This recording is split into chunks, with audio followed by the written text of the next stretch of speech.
Hi guys, James at RampantLionReviews again for you today.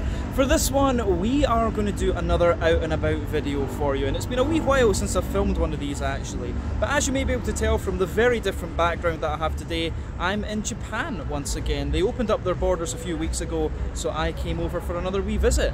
So yeah, we are in Dotonbori today, which is close to Namba, right in the middle of Osaka. There's three main centres here, of course, Umeda, Namba and Tennoji. And yeah, there is actually a little Jibiru brewery here, which has been in existence since they changed the tax laws a few years back, which was really cool. So yeah, we'll go and check this place out. The bridge behind me, as you can see, is full of tourists. This is actually quite a famous tourist spot in Osaka. You'll see lots of selfies and things from here, and the brewery that we're going to see is just over there, up that staircase and round to the left. So we'll take a little walk over and we'll see what it's about. But yeah, this is quite a well-known place in Osaka. I've been to this brewery before, so it'll be nice to go and check it out again after quite a few years. Let's get started, guys. Let's go to Dotonbori Brewery. So yeah guys, just to let you have a little look around where I was just standing, you can see all the colourful Japanese advertisements here. Of course, everything in Japan, it's outside, everything can be kind of quite loud and colourful, but inside it's usually very clean, calm and immaculate. But yeah, you can see you've got this nice big wide open street here. You've got quite a lot of tourists around on the bridge over there. Like I said, a lot of selfies taken on this bridge, but we're just going to head over here and have a wee look. So it's actually quite nice to walk along this waterway. I've done it before because it takes you a good few kilometres out to the east. And of course that's where I tend to stay when I come to Japan, is out in the east.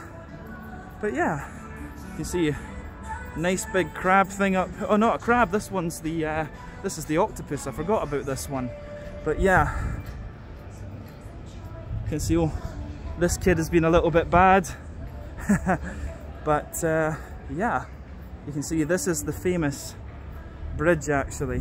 So yeah, we'll head up here and I'll let you have a look, because this is quite a well-known bit of Osaka. So yeah, as you can see, lots of tourists there. That H&M is one of the busiest ones in Japan. But yeah, if you come over here, you'll see the old school style Japanese market street. If you go up there, that will take you back toward Namba station. And then over here,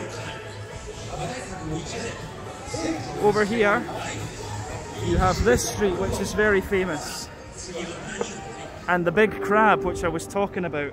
But we are going to head just up here a little bit and I'll find the building and we'll go and visit Dotonbori Brewery. But yeah, little walk for you there to see what this area is like. Let's go and find Dotonbori Brewery. So guys, actually a little bit embarrassing, I told you the wrong way. You don't go up toward the crab, you go the opposite way. Got myself a little bit lost, but this is the thing in Japan. It's you know, landmarks are not the same here. You can get a little bit lost even in the same building sometimes. But we're looking for this building you can see behind me, and the entrance to our brewery is just over there. So let's go in and check this place out. So yeah guys, just a little quick look at this building. This is like a sort of theatre. There's plays and music and stuff go on here. As I said, the entrance is over here, so yeah, Shochinku, the dining. But there you can see our friend the crab up there, and then yeah, you can see the different restaurants and things over here. So on the second floor basement we have where we're looking for, Dotonbori Brewery. So yeah, let's go in and have a little look. And of course, you've got these wonderful vending machines everywhere in Japan. But yeah, let's go in and we'll have a little look. Yeah, you need to go down the escalators. I'll actually just show you where we go, because I remember the first time I came here, it was a little bit of a maze actually. Nice advert for Kobe beef, you should try that sometime. And then our escalator to the second floor is down here. Now this is something you will find when you visit Japan. There'll be little craft beer places like this that are just hidden in the nooks and crannies. Like it's actually very common for buildings, a single building in Japan that's maybe 4 or 5 stories high, to have, you know, 5 or 6 restaurants, one different one on each floor. But yeah, here is the outside of the brewery. So you can see Dotonbori Beer Factory over here. You can see this. And yeah, they have got quite an extensive menu and things, a few different beers. We'll need to go and look at that inside. But yeah, this should be very, very nice. So we'll talk about the menu a little bit later. But another thing you'll always find in Japan that's kind of funny, or very interesting actually, is these things that show you the food you can buy. And these are all plastic, of course, but they actually cost quite a lot of money. So yeah, kind of cool to be able to show you these outside each restaurant. So yeah, we might need to sample some of the food, but of course remember, I can't eat fish, so that can sometimes be a bit of a problem. But let's go in and have a little look at Dotonbori beer. Let's do this. Alright guys, well, time for our first beer here at Dotonbori Beer in Osaka then. So the first one that we're going to have a look at is called Osaka Kölsch. So we know Kölsch comes from Köln in Germany, Cologne, and yeah, it's an ale actually, although it's a very light drinkable ale. But I should tell you guys that among the GB breweries that popped up in 1993 when the tax laws were changed and small scale brewing was allowed, Kölsch, Weizen, sort of Helles and Pilsner, all these German styles of beer actually became really quite popular among the local breweries. Not many of these little breweries survived actually, but a number of them did, and they still brew the kind of traditional German style beers because, you know, they learned to brew, the Japanese learned to brew from the Germans back in the day. So there's quite a lot of German cultural influence in Japan. But yeah. When I got this one, I actually asked if they had a half litre, Gohyaku milliliter, but no, this one is a little 300 milliliter one actually. I asked for a big one, and this is what they gave me. But yeah, that's Japan. But just thought you have a little look at the thing on the front here. Here you can see the symbol of Dotonbori Brewery. You know, the nice building, the front of the building outside there. But it looks very nice. So when this beer poured, it had a finger of a frothy, yeah, cream, sort of slightly ivory coloured head. That has now faded away to be a thinner foamy layer, and you can see the beer is a lovely kind of bright, hazy, golden yellow colour actually. It does look very, very nice. This is typical of what you'll get from Kölsch. You know, some of them can be very clear, some of them can be nice and hazy like this. This one is brewed on a very small scale, so of course it will be unfiltered, I guess. And that'll be the reason for the haze on this one. But you can see 1 or 2 big bubbles sticking toward the side of the glass and a few little ones heading up toward the bottom of that head there. But I mean, overall, it does look really nice. And I've just noticed here, you can see this one tells you this brewery was formed in 1997. So yeah, it looks pretty nice, this. According to Untappd, this beer is 4.5% ABV. So yeah, it should be, that's about right for a Kölsch beer. But let's have a wee look at the aroma and see what we have then. Yeah, it smells quite nice actually. So for me, this beer's like quite raw and quite and you know, quite yeasty, and that's what you're going to get from a lot of these little GB breweries. So it smells quite nice actually. The backbone of the beer, you've got that fresh, crusty kind of white bread. On top of that, you get a little bit of an almost wholemeal brown bready character, I would say, and then some fluffy, yeah, fluffy white bread as well. There's a good little bit of kind of butterscotchy, butter candy character to this one, which is quite nice actually. I do like that about this beer. Yeah, lovely butterscotchy, butter candy type quality to this one, which is good. A little bit of McVitie's digestive biscuit. So yeah, it smells quite nice. It does actually smell quite authentic compared to the German Kölsches that I've had in recent times. I've still got 1 or 2 bottles of Kölsch back home to work my way through actually. But yeah, lovely little bit of biscuity note in there. The malt base is giving you everything you want. The one thing I would say about this though is that it does come across as a bit more yeasty and raw, but I think that's just down to the fact that this is a brew pub This is a Brewpub Kolsch rather than one of the kind of more clean, mass-produced ones. But yeah, on the hoppy side of things, lovely little bit of earthy character in there.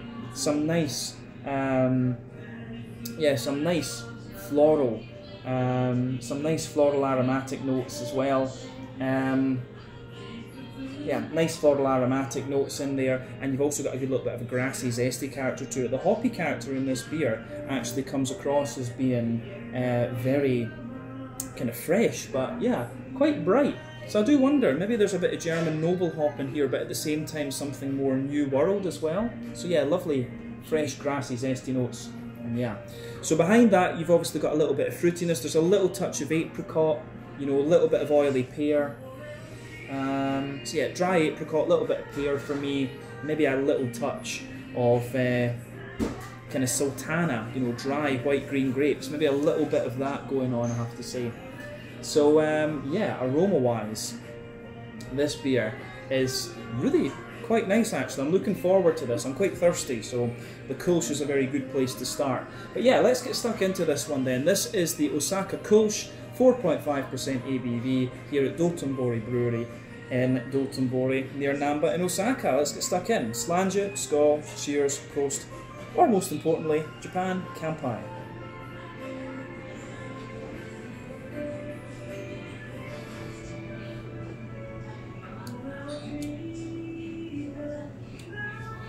Yeah, that's pretty nice. One of the things you'll always find with Japanese beer is that it's always very light, very crisp, and very drinkable. The Japanese always have this view of beer that beer, you know, sake is the main thing over here, essentially like rice wine, although it's brewed in a way very similar to beer. But for the Japanese, beer is something that's kind of light and drinkable and to clear the throat, and you always get that with these Jibiru beers. They're like the German versions, just lighter in the mouthfeel and more crisp, and you get that straight away with this one.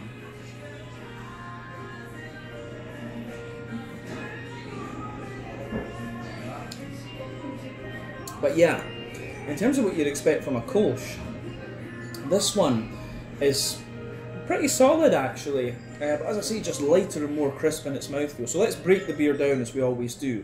Middle third of your palate then, you can feel that nice kind of bread crusty backbone there, and this beer actually does develop a little bit of graininess the further into the aftertaste that you go, so beware of that. A little bit of graininess coming out of this one, and it gets drier and drier into the further into the aftertaste that you go. But further forward on that middle third of your tongue, you've got a little touch of woodiness in there. Above the bread crusty layer, you get a touch of a kind of wholemeal, brown bready sort of thing.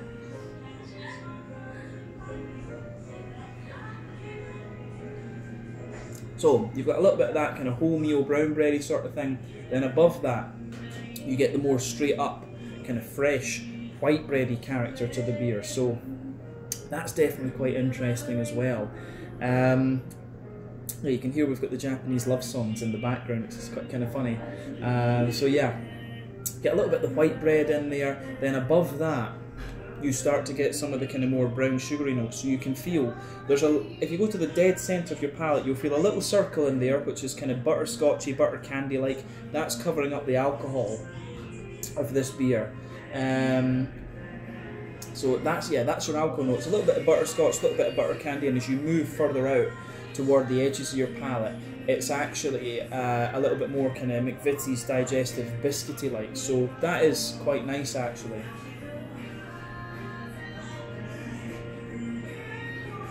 And I think that's everything we need to say about the middle third of your palate. Back third of your palate then, you can feel a little bit of that bread crusty character once again. So nice little bit of grainy bread crusty character in there. A little touch of a kind of, in the border region there, you've got a little bit of a more kind of white bready build up. So bread crust, yeah, a little bit of bread crust in there, a little bit of a more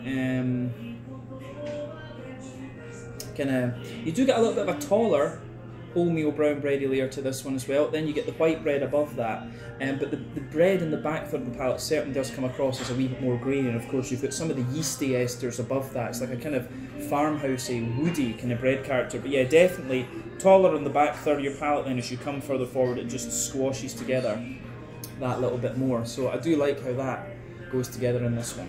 Hoppy side of things is what you'd expect from this style too. In the back corners of the palate you do get a significant little bit of earthiness in there. So there's a nice wee bit of that going on. A little touch of earthiness. As you go further forward, there's a little bit of a more kind of herbal character to this one. So I do wonder, maybe there's a little touch of English hop in this as well. The hops are definitely a little bit more earthy, but as you come further forward you get more of a kind of floral aromatic note, and round the front curve of your tongue it's a little bit lighter and grassy. It's more kind of smooth, grassy character, but it has a little touch of zestiness to it, which is quite interesting. So yeah, I like that.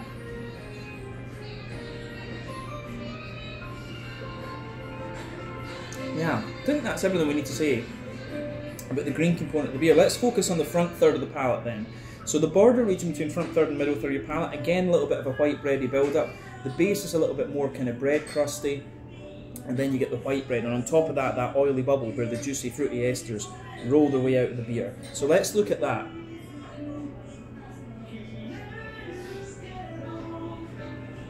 So, at the back of that front third of your palate, you get a little bit of sultana. There's definitely a bit of that kind of dry. There's a little touch of that dry white, green, grapey sort of thing going on there. Above that you get a bit of an oily pear maybe, and then as you move further forward a little touch of dry apricot out of this one. But yeah, the more oily peary character comes out the further forward on the palate that you go. So yeah, good little bit of that going on in this beer, I have to say. The fruity side of this one is kind of quite nice. Like I said earlier, if we move on to the mouthfeel then, this beer is basically a lighter and slightly more grainy version of the Kulsch's that I've had from Germany. So yeah, it's more kind of along the lines of just a very light, crisp one. This, so I would say this is quite light bodied. The carbonation is fairly smooth in it, but it has a little bit of a prickle. That again, that's a Japanese thing in my experience. The IBU count on this beer, I would say, is about 20, maybe something like that, but 20-ish IBUs. The malt bitters, as we said, a little bit grainy, a little bit smooth, a little touch of sweetness, and you do also have that little bit of fruity character in there as well. So yeah, the way this beer goes together is quite nice. A little bit different in the fact that it's a bit more grainy than some of the Kulsch's that I've had before, and also a bit lighter in the mouthfeel, but decent. It's pretty good actually, and like I say, these guys are one of the really old school Osaka craft breweries. Let's leave it at that for this one just now. We'll go on to another beer in a minute, and I'll also let you have a look at the restaurant itself. I got given this beer quite quickly when I came in and sat down, so let's go for it. So yeah guys, when you come in, it's kind of like this. You can see they've got the brew kit over here, the nice copper kettles. You can see what 3 beers they have on, of course, the Kulsch, the Alt and the Porter, so 2 Germans, 1 English. They've got this room through here that they're preparing at the moment. I'm here just at lunchtime when they've kind of just opened. But you can see over there, as we say, the brew kit. They've got a few fermentation tanks here, which are just sitting, obviously, letting the beer mature. So yeah, they've got a few things on tap too, obviously. Asahi, the local Osaka macro beer, Nika whiskey, some Jack Daniels, and yeah, they've got these lovely kind of German style taps, and yeah, you'll find these things all over the place. But yeah, this is a little look at the restaurant. Very old school kind of Japanese, and you've got lots of different sakes, nihonshoos over here, which are very nice. You can actually, they've obviously just brewed quite recently because you can smell the spent grain at the moment. But yeah, here you can see some of the nice nihonshu and things like this. We might have to have a little taste of a nihonshu when we're here if they've got some nice ones. But yeah, you can see up here, we'll take our shoes off. I'll just let you see some of these. This is a very typical Japanese thing too. You have these little booths that you can sit in and do this. So I might ask if I can sit in one of these and film a review, because this is a really nice background actually. You can see into the kitchen a little bit there, which is nice. And yeah, so I might have to come and film one of the videos in here. This is pretty cool. I forgot that they had this. So yeah, you can see these old school things too. Oh, 大丈夫。大丈夫、大丈夫。ありがとう。すみません。I think I wasn't meant to go up here. すみません。So yeah, but yeah, you can see here. Oh, this, it's just really cool to see these things. Obviously you can grill your own meat and things in here. So yeah, they've got a few more of these rooms round here which are very cool. So I need to apologise to the guy for coming into places I'm not supposed to be. But yeah, you can see them, you can see all of this. This is awesome. This really is very nice. I like how all of these go together.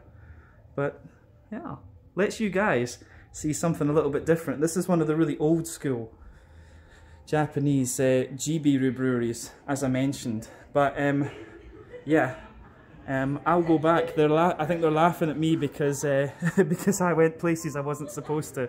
So yeah, we'll go back to our seat over here and we'll have some more beer. But I will ask if I can make a video through there. But yeah, lovely little place actually. Alright guys, well, time for beer tasting number 2 then here at Dotonbori Brewery. So yeah, the next beer that we're going to look at is a style that I haven't reviewed too many of on the channel, so this is kind of cool. But this is also the most rated beer from this brewery according to Untappd. The 2 most rated ones are the Kolsch and the Alt beer, but this one is of course the Alt beer, the most rated one, we should say. So yeah, Alt beer as a style, as we know, comes from Dusseldorf. It's an ale rather than a lager. It's a little bit more of a malty, caramelly affair, this one. But yeah, a style that I really quite like, but as I say, not one that you come across all that often. And I've not heard of too many Alt beers in Japan. I think I've only reviewed maybe 1 or 2 of these from the Jibiru breweries in the time that we've been doing Japanese reviews. But yeah, anyway, so when this beer poured, it poured with about a finger of a nice kind of frothy, I would say very light beige coloured head, and you can see that the beer itself has a lovely sort of mahogany colour to it. So remember, the colour of your beer depends on the type of malts that you use. This goes a long way to determining your EBC rating. Length of your wort boil can also play a role though, as can any barrel aging or adjuncts that you put in. But yeah, we don't have to care about that very often with Alt beers. To say a style from Dusseldorf, and it is very nice. This one is typical of what you might expect. But you can see a good steady stream of bubbles going up there toward the head with this one. Lovely kind of unfiltered vibe once again with it. It looks very, very nice. So colour-wise, nothing untoward about this beer. I think this is maybe the first unfiltered one that I've had when I think about it as well though, so this should be quite interesting too. But this is one of the things I love about visiting little brew pubs like this. This is beer that you're not going to try anywhere else. It's brewed on a very small scale. So yeah, I feel a bit weird doing this with my left hand. You can see the tankard is kind of left-handed. I'm a righty of course, but anyway. But yeah, it certainly looks the part for a Kolsch. Let's have a wee look at the aroma and see what we get from this one. Oh yeah, that's very, very nice. Yeah, aroma-wise, this is pretty much what you'd expect. I would say this is actually closer to being a German Alt beer than the Kolsch was to being a German Kolsch. And of course, remember, technically we can't call these beers Alt beers and Kolsch because they're from a geographically protected region. They have to be called, you know, Alt beer style and Kolsch style, but for the purposes of the video, we'll say that. We'll just use it because it's easier.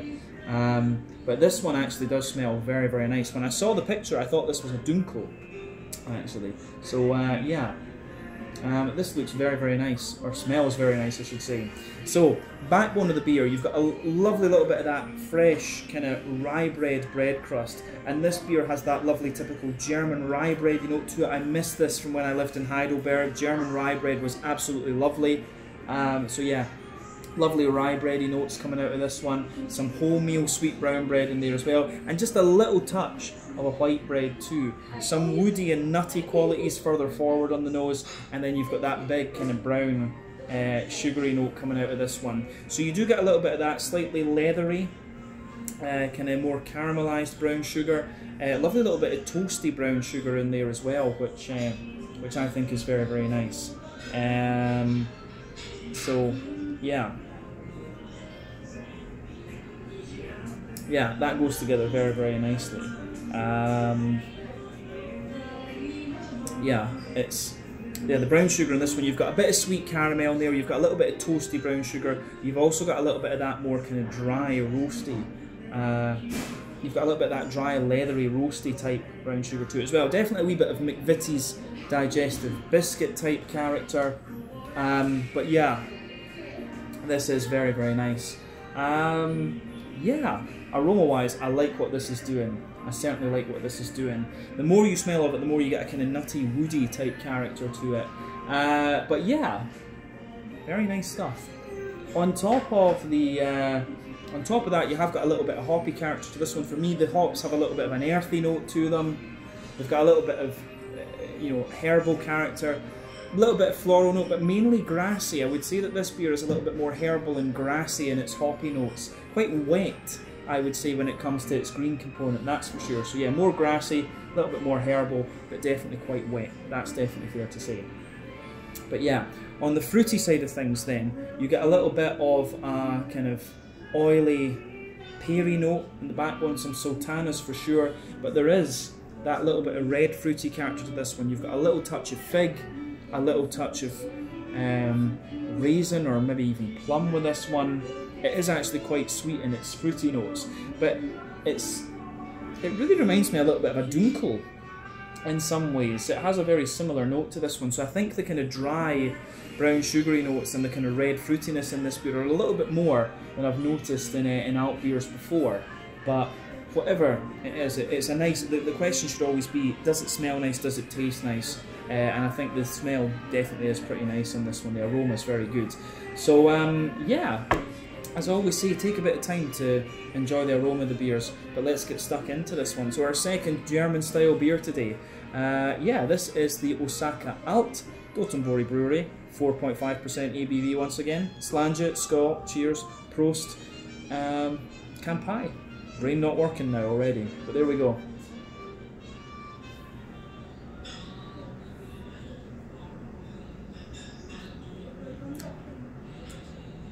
Oh yeah. Again, very light and very smooth actually. Yeah, it still has that kind of typical grainy character, so they must be using a similar type of base pale malt or something like that in this beer, because it does. This beer does have a very similar kind of graininess to it that we got from the Kulsch actually. It could also be the house yeast, because they will have their own house yeast in here, of course, but it is very, very nice.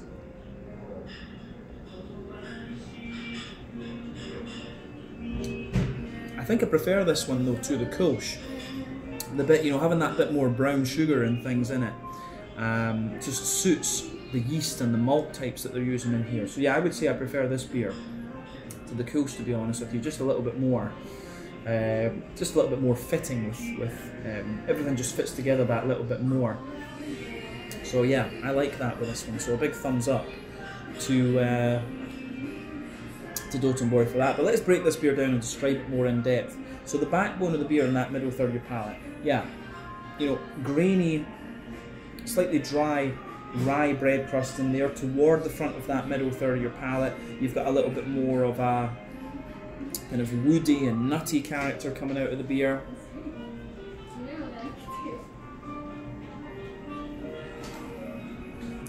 Yeah, absolutely a little bit of a woody, nutty sort of thing going on, which I quite enjoy. That comes out more into the aftertaste as well. But then yeah, on top of that, you have more of the kind of brown rye bready character that I was talking about. That gets sweeter, I think, the further into the aftertaste you go. There's a layer of a wholemeal bread in there, and maybe just a little touch of a slightly brighter and sweeter white bread as well, sitting on top of that.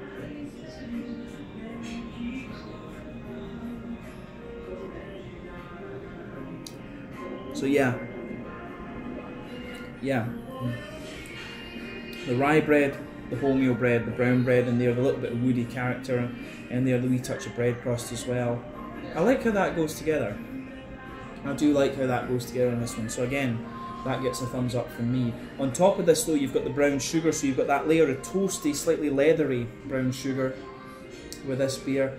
Then you've got you have got a little bit of a sweet caramel in the dead centre of your palate, but as you move out, you'll just feel the brown sugar getting that little bit drier and more grainy in the beer. So yeah, that is pretty nice, I have to say. I like that with this one. So yeah.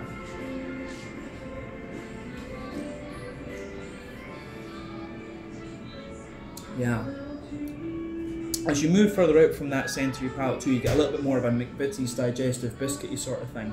But yeah, I think that covers the middle third of your palate with this beer. When you go into the back third of your palate, you get a little bit more of a, you get a little touch more of that kind of McVitie's you get a little bit more of the kind of McVitie's digestive biscuity note on top. But yeah, the bread crusty notes are a bit more grainy.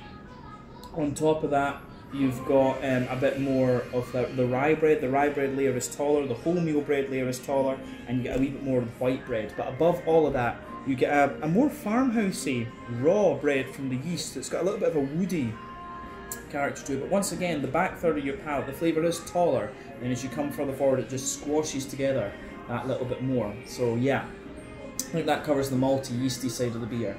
On the hoppy side of things then, back corners of the palate, you've got a nice little bit of earthiness in there. As you move further forward, it's a little bit more herbal, and as you reach the kind of front corners of the palate, it's a little bit more kind of floral and aromatic, and round the front curve of the tongue, just a wee bit lighter and more sort of grassy as well. So yeah, the way that goes together is pretty nice.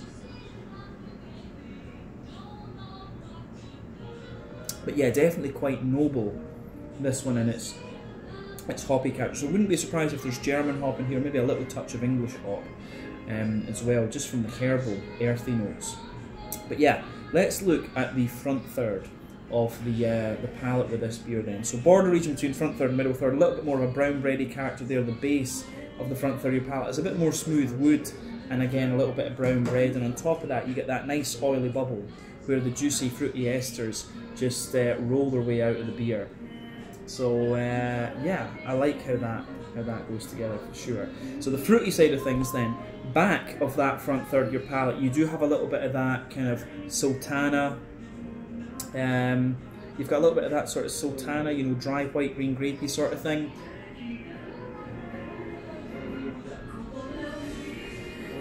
But on top of that, there's a little touch of a red, slightly red figgy note coming out of the beer.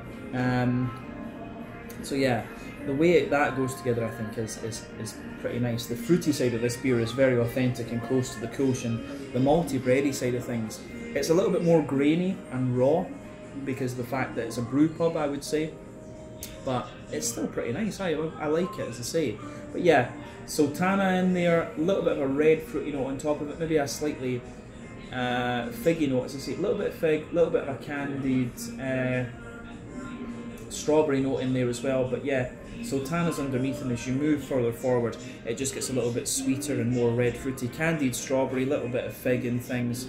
Yeah, the fruity side of this beer is pretty nice, and again, quite authentic to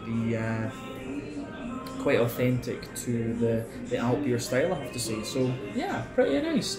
In terms of the mouthfeel then, it feels a bit thicker and bigger than the Kolsch did, but alt beer, again, with it being a more malty beer, that makes sense. But bottom end of mid-bodied for me. Carbonation has a bit more prickle to it. Again, that's a Japanese thing, I would say, but the mouthfeel still feels kind of clean in a way.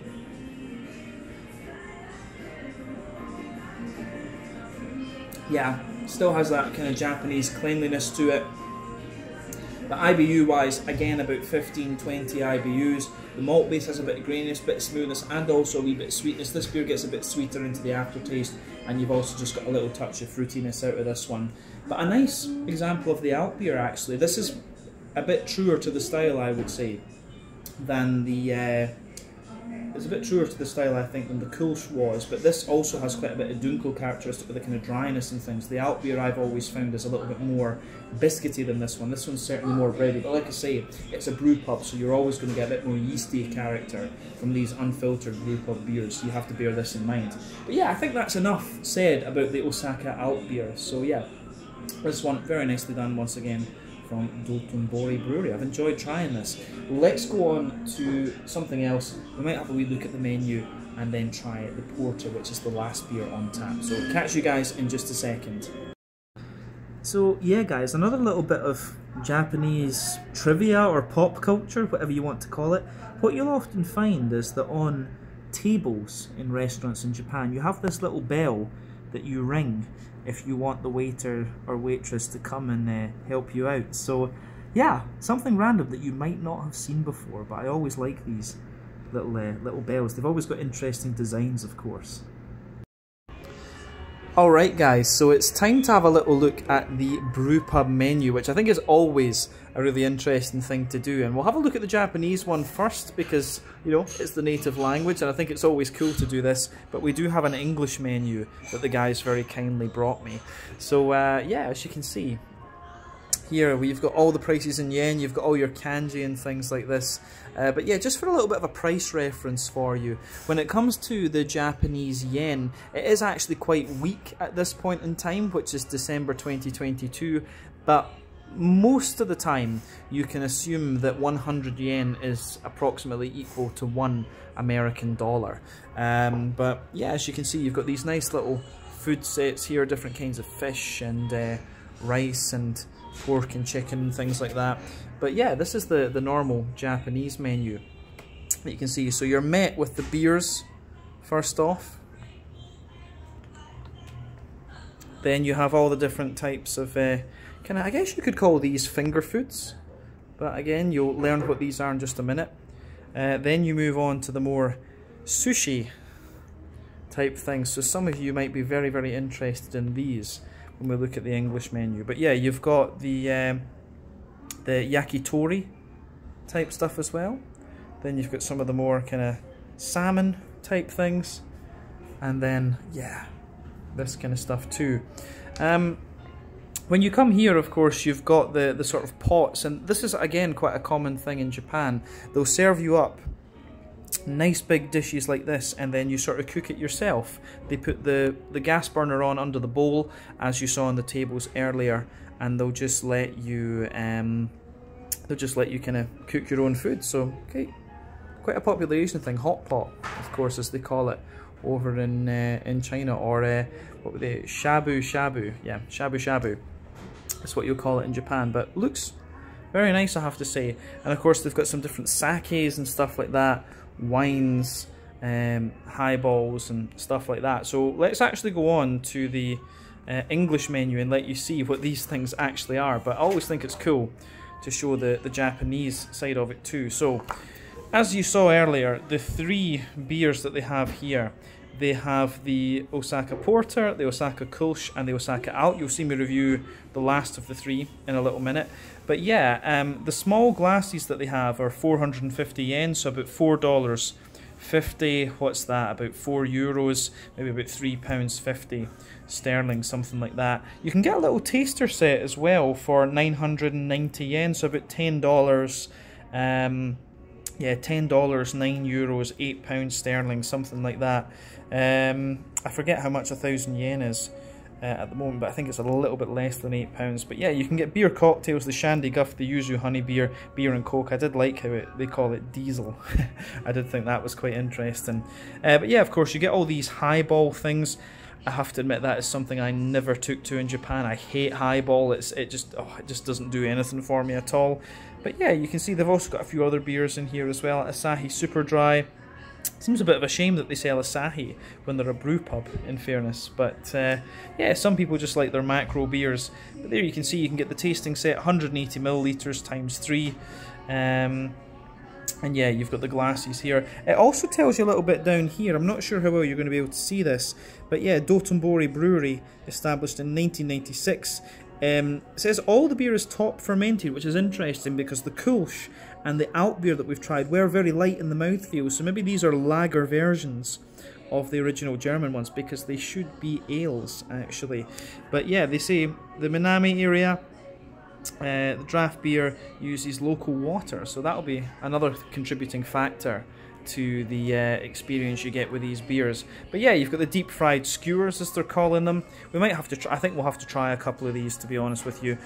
Chicken meatball, bacon asparagus, duck and leek with, what's that, with mustard.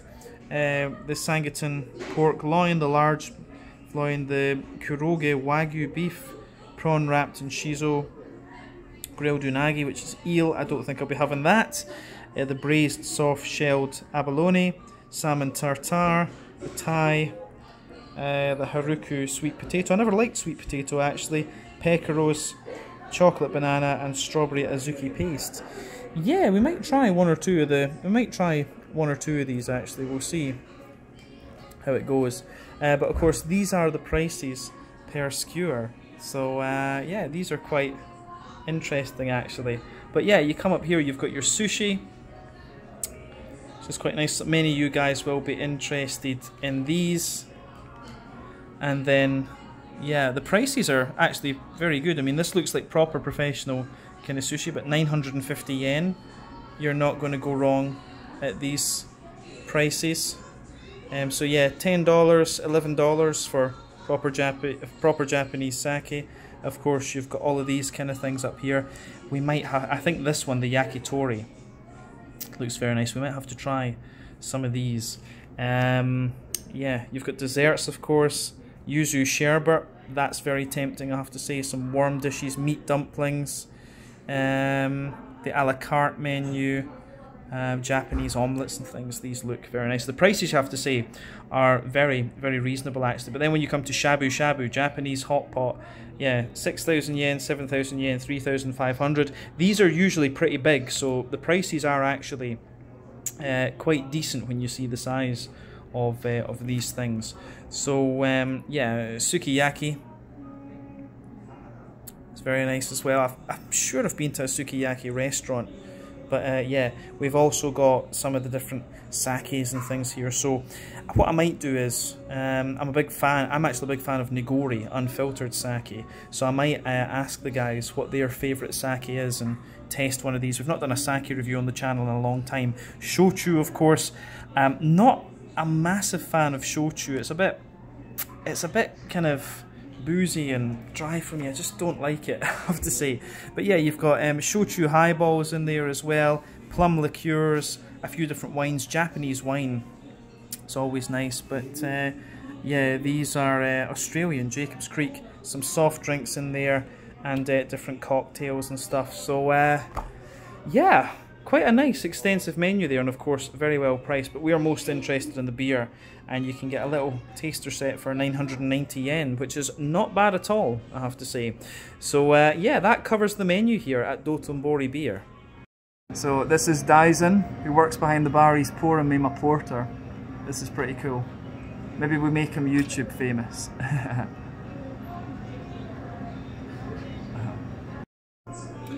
Alright guys, well, time for beer tasting number 3 then here at Dotonbori Brewery, and this will be the last of the beer tastings, and it's the darkest one on the list. So as you can see up here, the Osaka Porter, this guy comes in at 5% ABV. You know what style it is, but apparently this beer is also known as Black Sharky according to Untappd.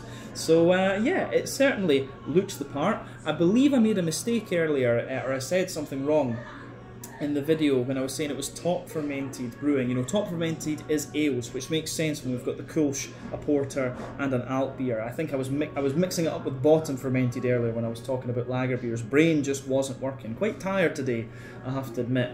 But yeah, we have another top fermented, high temperature fermentation ale for you with this one, with the porter. The porter, of course, is an English style of beer, basically a kind of light, more drinkable version of a stout in some ways. But yeah, as you can see, and as you'd expect from a porter, this one's poured a lovely dark ebony rosewood colour. It's got a little bit of a kind of chestnut edge to it.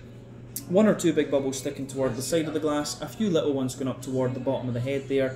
Overall, it looks very nice. You saw a few seconds ago Daisen pouring the beer for me. When the beer came out, it had a nice finger of a frothy, I would say kind of medium beige head, but it certainly looks nice. That has faded away to be a thin foamy layer, but appearance wise, when you consider this as a porter beer, nothing madly unusual about this one. But yeah, it certainly looks very, very nice. So yeah, let's take a wee look at the aroma of this one and see what we have. Nothing surprising about the appearance of this beer when you consider it is a porter.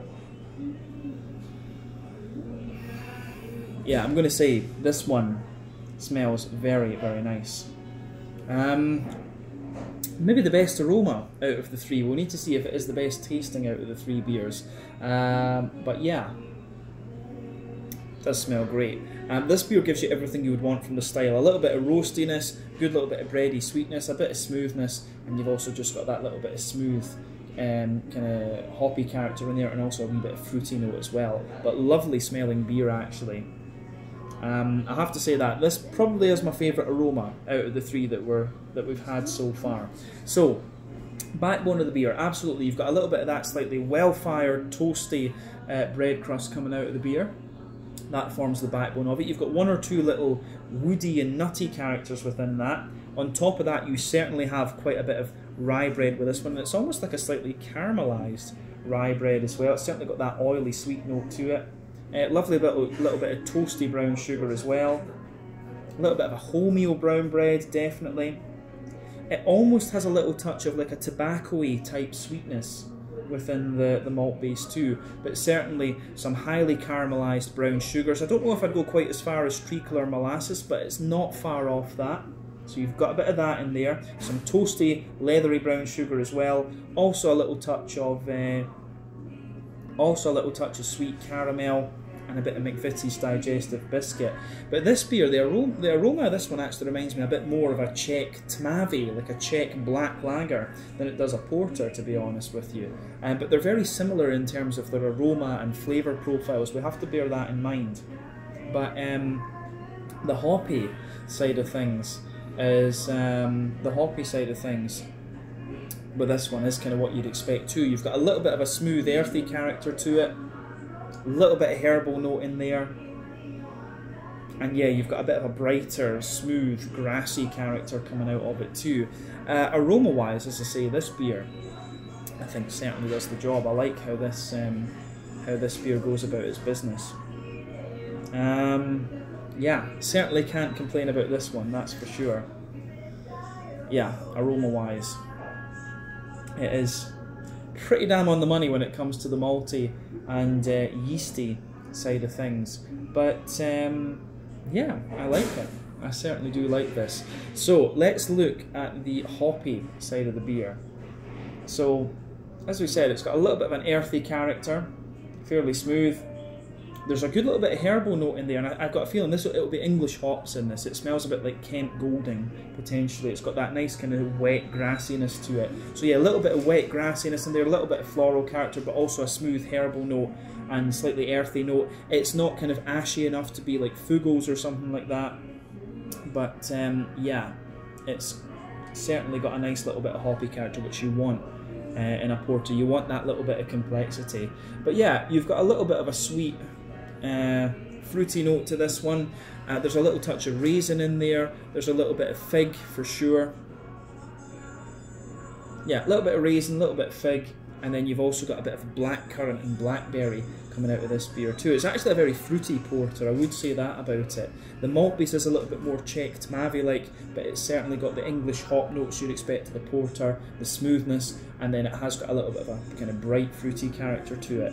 But yeah, it smells very nice, this one. Probably my favourite aroma of the three beers that we've had so far. Let's have a look at the taste and see what we have. So yeah, this one is the Osaka Porter, 5% ABV apparently, so a little bit stronger. Our last beer here at Dotonbori Brewery. Slàinte, skål, cheers, kampai.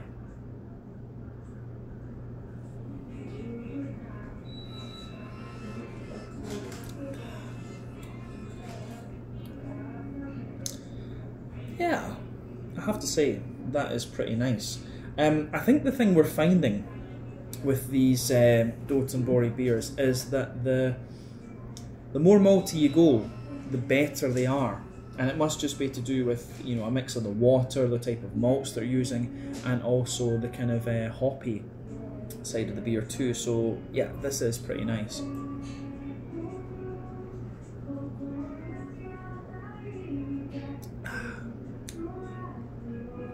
Yeah, I do like how this one goes together. This gets a thumbs up from me. This could potentially be the best of the 3 beers as well, but the alt beer was nice. I think, yeah, with Dotonbori Brewery, I would definitely say, yeah, look at the more malty ones. They are very good.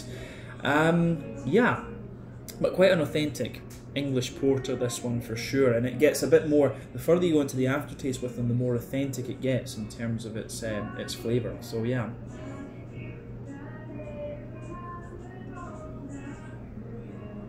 So, where do we start with this beer then?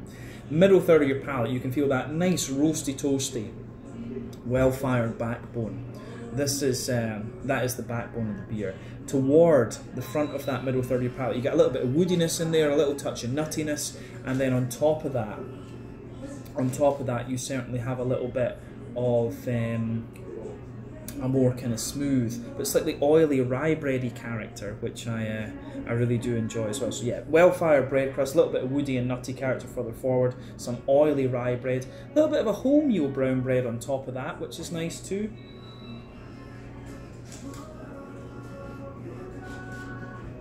Yeah, so a little bit of a wholemeal brown bready sort of thing too. And yeah, that lingers into the aftertaste. You do have a little bit of this sort of tobacco-y type flavour within the bread in this beer. As I say, I've always said in these videos, I've never smoked in my life, but we played a lot with tobacco in the lab in university in chemistry, because it's a good thing. You can analyse and find lots of toxins and stuff like that. It's a very good thing to play with actually when you're learning techniques. But yeah, it has a little bit of that kind of, the flavour reminds me of the smell of tobacco. Absolutely, you've got a little bit of that in this one. But on top of the wholemeal bready layer, you've got the brown sugars. So down the middle line of your tongue, you've got this lovely kind of leathery brown sugary note to the beer. And then on top of that, you get a more oily treacle molasses type note, and also a little bit of a kind of McVitie's digestive biscuity character coming out of it too. So I like how that goes together, definitely.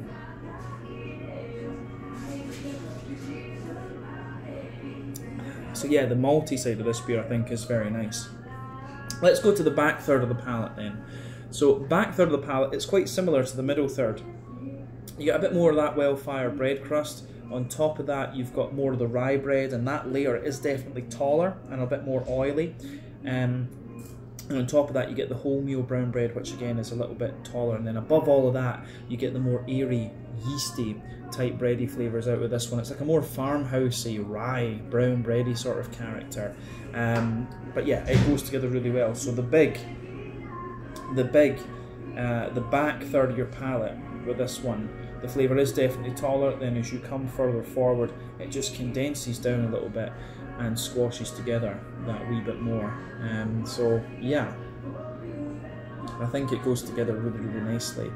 But yeah, I think in terms of the malty and yeasty side of the beer, it is quite an authentic English porter, this one, but it does have an element of Czech Tmavy character as well, as I said, the Czech black lager. Hoppy side of things though, pardon me, back corners of the palate, you've got a little bit of smooth earthiness there. As you move further forward, there's a little bit of a herbal character, and then as you push toward the kind of front corners of the palate, it's a little bit more floral and aromatic.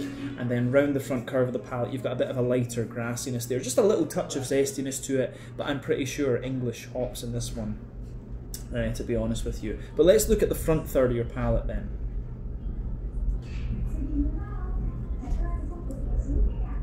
Oh, you can hear the trains going underneath.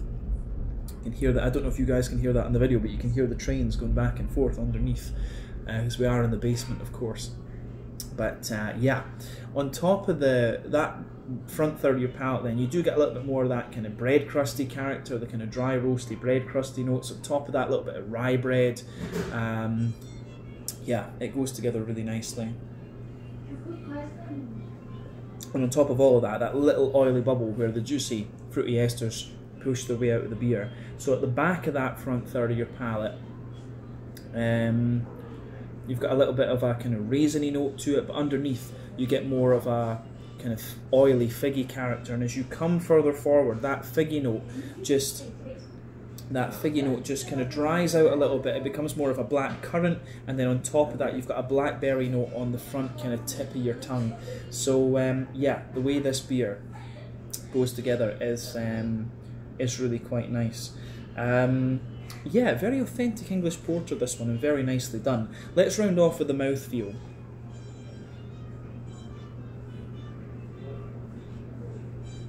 So for me, mouthfeel wise, this one feels a little bit thicker than the other two, and it feels a little bit more smoother. Actually, a bit more. The mouthfeel on this one is a bit more authentic, I would say, than the Kolsch or the Alt beer was. This is definitely more along the lines of like a London porter or something like that. It's certainly got the dryness to it.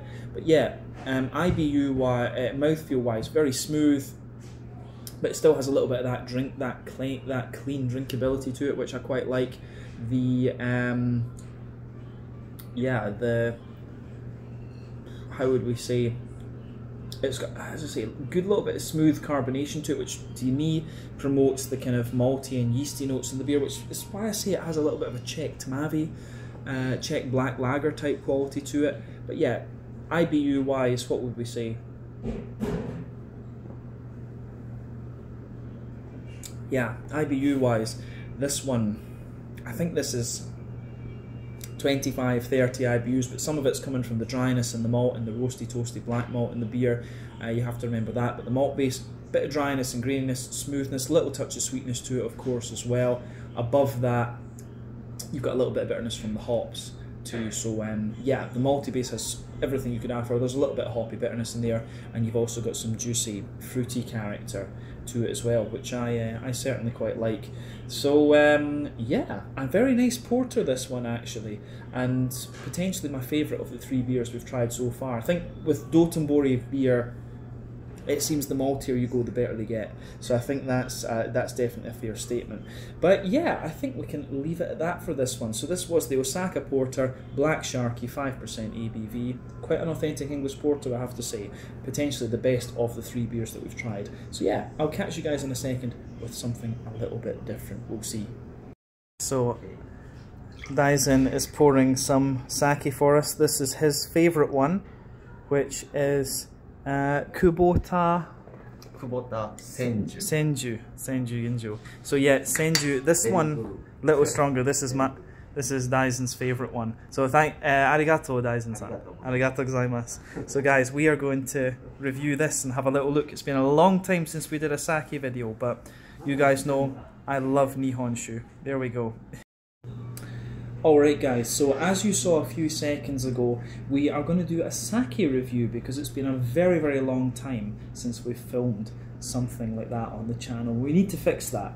So the one that we're going to have a look at today is the Kubota Senju Ginjo. This is Daisen's favourite sake. It comes in at 16% ABV, and this one is Junmai Ginjo. So when it comes to sake, Junmai means that it's pure rice. You also have Honjozo where they add a little bit of distilled alcohol, but Junmai of course means pure rice. Ginjo is where they mill the rice down to 60% of its original grain size, and that removes all the kind of bad stuff from the outside of the rice grain. The word senju basically means it's like a fine dining experience. So basically this is their kind of flagship fine ginjo, if you want to look at it that way. So yeah, Kubota Shuzo, Kubota Brewery, if you like, Kubota Sake Brewery, if we want to translate it into English. But yeah, let's have a wee look at this then. So as you can see, it came in the kind of traditional Japanese little box, so they always pour it and they pour it up to a certain level. They pour it in the glass, pour it over the sides as you saw, and then yeah, you drink it. That's the way things go. But yeah, this sake for me is pretty much crystal clear. It's got a very slight yellowy, very light green tinge to it. Remember, the sake itself depends on the type of rice, and that can vary from region to region in Japan. This one is brewed using rice from the Niigata region. Niigata is to the northwest of Tokyo, a very famous sake region actually, and quite well known for its skiing as well. But for me, this sake has a very light sort of yellowy green tinge to it, but mainly It is crystal clear. But let's have a wee look at the aroma of this one and just see. We might just pour a wee touch out of the edge there so I don't spill it and waste it. But let's have a look at the aroma of this one and see what we have. Yeah. So the things we should rate sake on, of course, it's impact flavour, citrus character, floral notes, sweetness. I'm trying to remember what else. Yeah, these sort of things. There's quite a few things you should rate sake on, of course, but yeah, impact flavour, citrusy notes, floral character, sweetness. There are a few things, but we'll describe the flavour as well as we can. It's been a long time since we've filmed a sake review, as I mentioned. But for me, this sake has a lovely, it's got a very slight earthy note to it, but it's nice and sweet and oily. You've also got a good little bit of bright floral and kind of grassy character in there. Especially when you take the nose in a little bit more deeply, it's got a little bit of that floral note to it, but big oily sweetness. And remember, when it comes to ginjo and dai ginjo, the more that you mill the rice grain down, the sweeter and smoother the flavours are going to be. So yeah, this one's quite sweet. It's got a little bit of a gooseberry note to it on the fruity side of things. Yeah, so a little bit of gooseberry, maybe a very slight touch of like melon or apricot. So yeah, the way that that goes together, I think, is very, very nice. So lovely little bit of oily fruitiness to it, a bit of sweetness in the background, teeny little touch of earthiness, but a little bit of a brighter floral and grassy kind of character in there. But the deeper you take the nose in, the more the deeper you take the nose in, the more floral and grassy type notes that you get out of it. So yeah, aroma wise, this is very nice. I've got a feeling that Daisen has picked me a very nice sake actually. So yeah, I think we should take a little bit of a taste of this one. So yeah, this is the Kubota Senjo Ginjo from Niigata Ken, Niigata Prefecture, to the northwest of Tokyo here in Japan. A 16% Junmai pure rice ginjo, 50% milled grain. Let's do this. Slange, skål, cheers, kampai.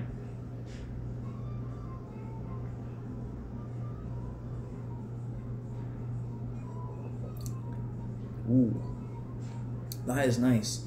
So we'll go with impact flavour first of all.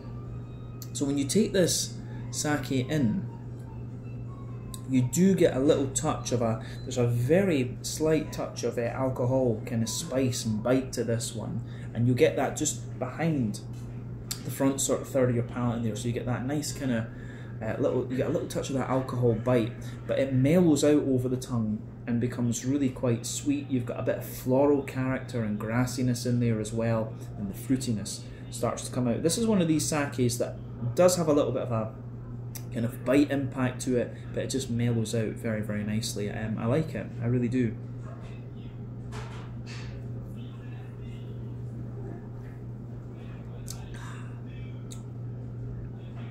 Yeah, the way this goes together is quite nice.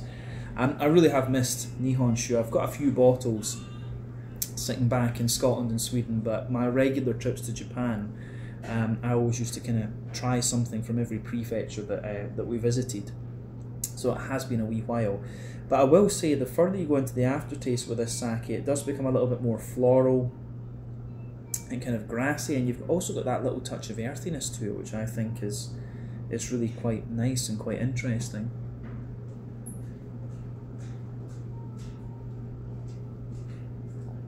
Yeah, that is pretty nice, I have to say. Yeah, Daisen has picked me a good one, and it's one that also tests my palate a little bit.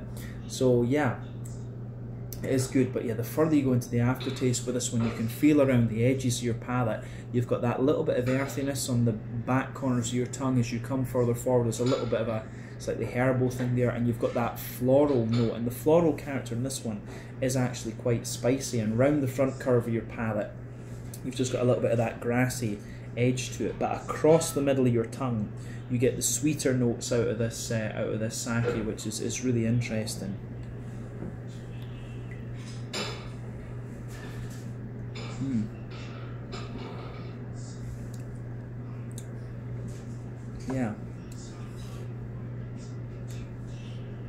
But really, yeah, this is nice. You'll feel, the further into the aftertaste you go, you've got this little oily circle in the middle of your palate, and you can just feel the sweetness of the rice. In the base, it's really nice and oily, then it just gets sweeter and sweeter toward the middle of your palate, and of course that's the alcohol that's doing that. Yeah, it does sweeten up more and more. If you go to the front third of your palate in this sake, you have a mix of different fruits in there. You can feel there's a little bit of a, particularly toward the very front tip of the front third of your palate, it has this lovely gooseberry type note to it. In the back half of the front third of your palate, it's got a little bit of pear and a little bit of a, it has a little bit of a pear and a little bit of a kind of dry melon sort of thing coming out of it. So yeah, the way this goes together is quite nice. Yeah, it really a more oily sake, but the thing that really sticks with me when it comes to this one is it has that little bit of floral character to it, a little bit more spicy, but it still has the sweetness and things like that. And of course, if you compare the ginjo to the dai ginjo is going to be sweeter, I think. So a bit of the spiciness you're getting in this sake, I think, is down to the fact that it's a ginjo rather than a dai ginjo. The rice grain isn't milled quite as much. Of course, I'm no expert in sake, it's just something that I quite enjoy. So yeah, the way that all of this goes together is quite interesting for me. I love doing sake videos, and we need to try and do more of them over the next wee while. But yeah, Daisen has picked me up a very nice one. Quite, as I say, it's quite sweet in the beginning, it mellows out a little bit more, and then you start to get more of a kind of floral, kind of grassy aftertaste to it, and you start to get the gooseberry and the melon and stuff like this. So yeah, I like how this goes together. So a thumbs up from me. Yeah, I like this. So mouthfeel wise then, we actually have most of this still in, we've got most of this in the cup now. So we'll try drinking it from this and see what difference it makes. So yeah, we'll round off this little sake tasting with the mouthfeel. I have no idea whether you're supposed to do this in Japan, so we'll put the rest of it into the glass. It just doesn't feel right to do it that way. So the mouthfeel of this one then, it's certainly not the most oily and thick sake that I've come across, but it kind of toes the line. It has a little bit of the lightness you would want from the ginjo, but it also gives you a little bit more sweetness and oily character. I think that's definitely fair to say. You have, as I say, got a little bit of dryness to this one for sure. You do get that into the aftertaste, and this one I think is 16% alcohol. I couldn't figure out the exact percentage of it when I was googling it before we tasted. But yeah, there is a little bit of dryness to this one, as I say, a little touch of herbal character as well. But it just goes together very nicely. You cannot knock this sake at all. It's very, very nicely done. So yeah, the way that this goes together, I think, is pretty nice. It's kind of oily but kind of dry, and it shows you this is really a very floral, grassy leaning sake, this one, but it sweetens up. The further into the aftertaste you go, you will find that this sake just becomes a little bit more oily and a little bit more sweet. So yeah, I think this goes together very nicely. Daisen certainly picked quite an interesting one for me that tested my palate. But yeah, that is going to be our final tasting then here at Dotonbori Brewery. We did a sake just for something a wee bit different. Unfortunately, the place is just about to close, so I can't try any of the food at the moment. We'll need to come back and do that another time. But yeah, it's been quite nice, I have to say. I've enjoyed my time here. But we'll do as we always do. We'll go outside, I'll give my final thoughts. And yeah, I hope you guys have enjoyed this one. So catch you in a second with my final thoughts. This was the Kubota Senjo Ginjo Sake, a Junmai Ginjo from Niigata Prefecture. Big thank you to Daisen for his service and for picking out this one for me. So catch you guys in a second with my final thoughts. Cheers. So yeah guys, I'm not sure how well you saw this, but I was filming here and we were actually right next to the brew kit, and going by the name on this one, Jakob Karl, this is either German or Austrian, but this looks like a lovely old school, I guess 1,000 litre brew kit, 2-vessel system. It is pretty cool, I have to say. So yeah, little quick look at the brew kit for you there.